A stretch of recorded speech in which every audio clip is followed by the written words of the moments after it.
বন্ধুরা, আজকে ছুটির দিন। আজকে তাড়াতাড়ি রান্না করে ফেলেছি।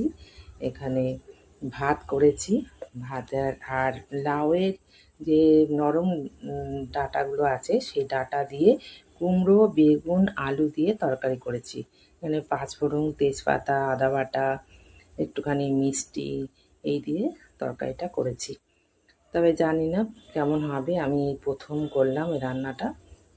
লাউয়ের তরকারিটা দিয়ে করিনি কখনো, কুমড়োর তরকারি এমনি করেছি। আর এখানে পোনা মাছ নিয়ে এসেছিলাম, সেই পোনা মাছের তরকারি করেছি। এখানে শুধু মাছ করেছি। আর একটা তরকারি এখানে এঁচোড় করছি।